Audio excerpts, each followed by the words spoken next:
자, 안녕하십니까. 고등학교 1학년 제자님들 1분 강의를 시작하도록 하겠습니다. 52페이지 할 거죠. 자, 52페이지 4번 문제 풀 거죠. 1번. 자, 52페이지 이제 4번 강의를 시작하도록 하겠습니다. 그런데 지금 문제를 보니까 2차 함수가 두 개 주어졌네요.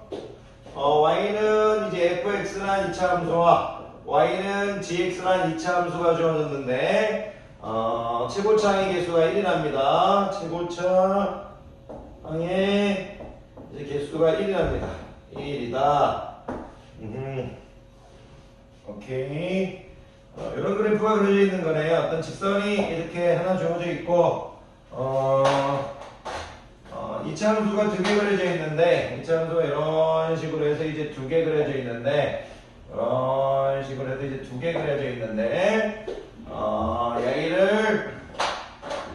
y는 fx, y는 fx라고 주어져 있고 y는 이제 gx라고 주어졌는데 뭘 구하라고 했냐면 오케이 x축 안 그려도 되는데 x축 이제 그린다면 여기 이제 좌표가 x좌표가 알파, 여기 좌표가 이제 베타네요. 뭘 구하라고 했냐면 여기 교점이 x좌표, y를 구하라고 했네요. y가 뭐냐 이렇게 물어봤네요.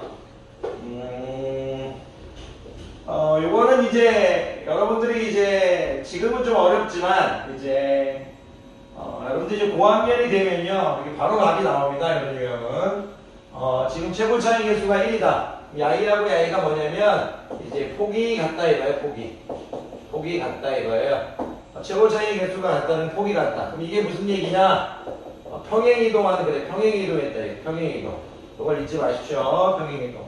그러니까 이 2차 함수가 그런 식으로 평행이동했다는 얘기예요. 평행이동. 옆으로 가서 위로 갔다. 평행이동. 그럼 이렇게 평행이동했는데 평행이동했을 때 이 교점이 잡혀.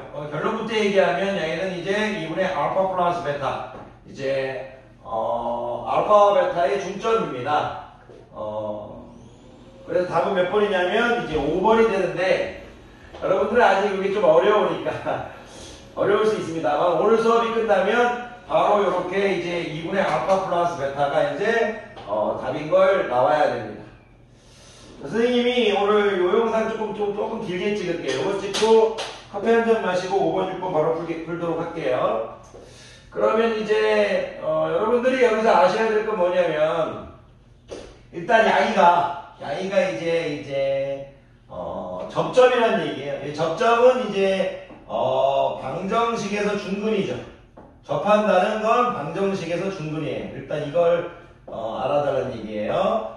이 접한다는 이 접점은 이제 방정식에서는 이제 중근입니다. 이런 것들을 이제 참고로 알고 계셔야 돼요. 그러면 이제 수업을 떠나가지고 나중에 이제 여러분들이 제가 이제 좀 이따 설명을 자세히 해드릴 건데 다음번에 문제를 풀 때는 자기는 그냥 x-알파의 제곱은 x-베타의 제곱 이렇게 해서 바로 이 식이 나와야 돼요. 그리고 얘는 절대값 x-알파의 제곱, 절대값 x-베타의 제곱하고 똑같은 거니까 x가 이제 2분의 알파 플러스 베타면 값이 똑같죠. 이렇게 바로 나와야 됩니다. 근데 아직은 여러분들이 이제 그런 상황은 안 되죠. 자, 한번 왜 선생님은 이게 바로 이렇게 나오는지 한번 봅시다. 그러면 일단 선생님이 이 교점의 좌표를 선생님이 일단 베타 이제 f 베타라고 할게요. 여기에 쓰일 일은 없는데 그럼 여기는 이제 근데 이제 거기 책하고 똑같이 해줘야죠. 책하고 똑같이 해줘야 되니까 여기를 책에서는 알파라고 했어요. 상관은 없는데 상관은 없습니다. 책하고 맞춰줘야죠. 여기가 알파 이렇게 f 알파 이렇게 돼 있습니다.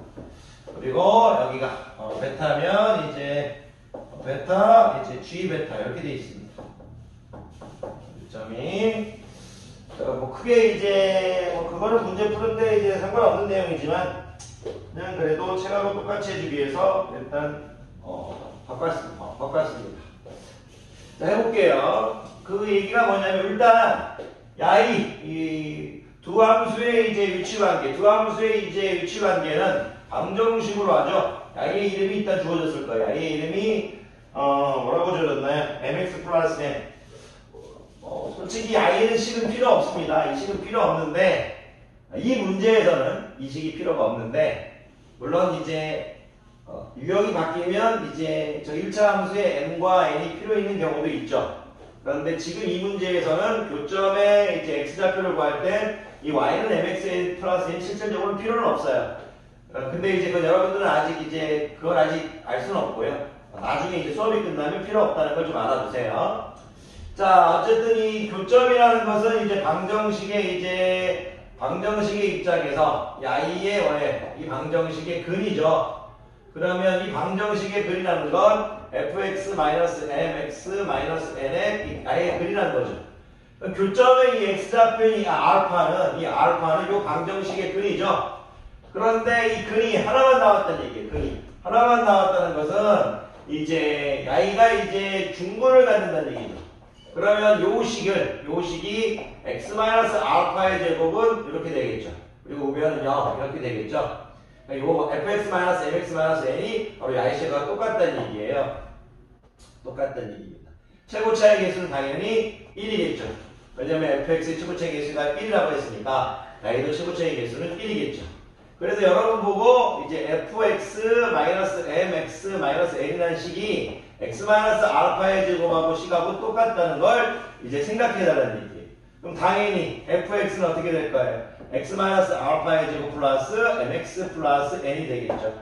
그러니까 이제 선생님들은 이제 이런 형태에서 이렇게 2차 함수하고 야이가 이렇게 접했는데 야이를 y는 fx, 야이를 y는 mx 플러스 n이라고 했을 때 야이가 접한다는 건 중근이니까 이 fx라는 것이 야이의 좌표를 알파라고 했을 때 fx는 이제 중근이니까 x-알파의 제곱 이런 형태라는 걸 떠올리고 있는 거고 그리고 mx 플러스 n이 사라져야 될 거니까 야이가 지금 바로 일로 와버린 거예요.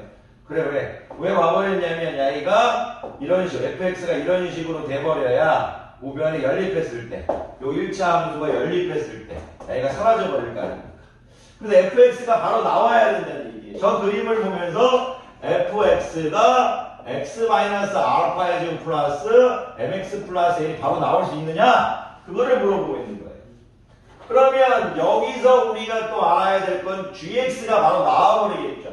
그러면 gx라는 건 뭐냐면 역시 gx라는 식과 mx 플러스 n이라는 이 방정식의 이제 교점이 이제 이 방정식의 근이 교점이 x좌표니까 얘가 베타는 얘의 근이 지금 베타는 얘기예요. 그리고 이제 중근이라는 얘기죠. 그러니까 gx 똑같이 gx-mx-n이 x-베타의 제곱하고 똑같아져야 한다는 얘기예요.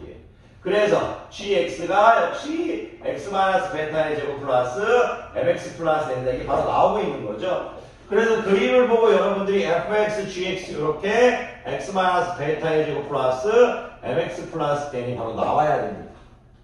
그러면 이제 우리가 구하는 건 교점의 x좌표를 골랐으니까 야이와 야이를 이제 연립해가지고 방정식을 만들겠다 이거죠. 이제 그림은 의미가 없으니까 지워버리겠습니다. 자, 그림은 의미가 없으니까 지워버려. 어쨌든 저 식이 바로 나와야 된다는 얘기예요. 바로. 자, 그래서 선생님은 이런 것들을 선생님들은 많이 풀어봤기 때문에 최고 폭이 같다. 그리고 폭이 같다는 건 이제 최고차항 개수가 같다. 폭이 같다. 평행이동이다. 이렇게 최고차항의 개수가 같을 때는 바로 중점이 돼요. 같을 때만 바로 중점이 된다는 걸 선생님은 알고 있어요. 그럼 왜 중점이 될까? fx하고 gx를 연립할 거니까 x-알파의 제곱 플러스 fx에도 mx 플러스 n이 있고 gx에도 mx 플러스 n이 있을 거니까 그냥 우리는 야이의 이제 근이 교점의 A의 실근이 교점의 x좌표인 거죠. 그러니까 바로 지금 선생님들은 이제 x-알파의 제곱, x-베타의 제곱 이렇게 간다 이거예요. 이렇게. 요거를 풀겠다 이거죠. 그런데 이거를 굳이 전개해서 풀지 않아도 됩니다. 왜 전개해서 일단 전개해서 푸는 것, 학생들은 어떤 생각이냐면, x제곱 마이너스 2 알파 x 플러스 알파 제곱 플러스 x제곱 마이너스 2 베타 x 플러스 베타 제곱 할 거고, 이렇게 없어질 거고, 그리고 이제 여기로 와버리면 마이너스 2 알파 x 플러스 2 베타 x 이렇게 될 거고, 베타 제곱 마이너스 알파 제곱 되겠네. 그런데 이제 뭘로 묶어버릴까요? 마이너스 2x로 묶을게요. 마이너스 2x로 묶으면 알파 마이너스 베타 이렇게 되겠네요. 알파 마이너스 베타가 되겠네. 괜찮으십니까? 오케이 되겠네요. 그리고 이제 베타 제곱 마이너스 알파 제곱인데 선생님이 양변에 마이너스를 곱해버릴게요. 그래서 알파 제곱 마이너스 베타 제곱 이렇게 바꿔줄게요. 그러면 제곱이 차니까 알파 마이너스 베타, 알파 플러스 베타 이렇게 되겠지. 알파 마이너스 베타로 나눠버릴게요.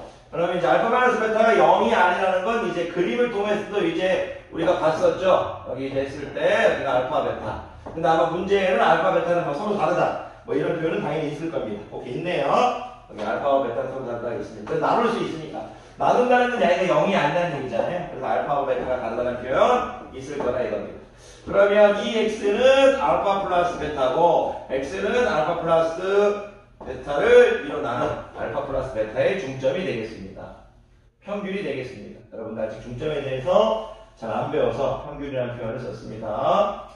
그런데 이거를 굳이 이렇게 전개할 필요가 없습니다. 왜 전개할 필요가 없냐면 야이는 우리가 이제 절대값 x-알파의 제곱과 절대값 x-베타의 제곱하고 똑같은 거죠. 한번 생각해 볼게요. 제가 어떤 여기 수직선에서 야이를 알파라고 보고 뭐 야이를 베타라고 볼게요. 뭐 거기서 똑같이 해줄까요? 여기를 알파 되지. 여기를 알파, 여기를 베타라고 볼게요. 그럼 제가 여기를 x라고 보고 이 x를 만약 중점이라고 볼게요. x를 중점. x를 제가 중점이라고 볼게요. 무슨 말이면 x를 2분의 알파 플러스 베타 이렇게 보겠다 이거예요. 그러면 여러분들 이 길이는 x-베타고요. 절대값 씌워서 x-베타. 절대값 안 씌워도 되지만 여기는 이제 여기 길이는 절대값 x-알파죠. 길이가. 그래서 이게 절대값 x-베타의 제곱과 절대값 x-알파의 제곱은 똑같죠. 네, 똑같다 이겁니다. 그러니까 여러분들이 어렵게 생각하지 마십시오. 무슨 얘기냐면 제가 여기를 만약 7이라고 놓고 여기를 만약 뭐 9라고 보면 여기에 중점인 8은 8-7의 제곱이나 뭐 8-9의 제곱이나 똑같은 거잖아요. 네, 여러분들 이런 걸 좀 편하게 받아들이시면 됩니다. 자, 이렇게 해가지고 선생님이 이제 04번 문제를 풀어드렸고요. 선생님이 이제 05번, 06번은 조금 있다가 바로 풀도록 하겠습니다. 강의 듣느라 고생 많으셨습니다.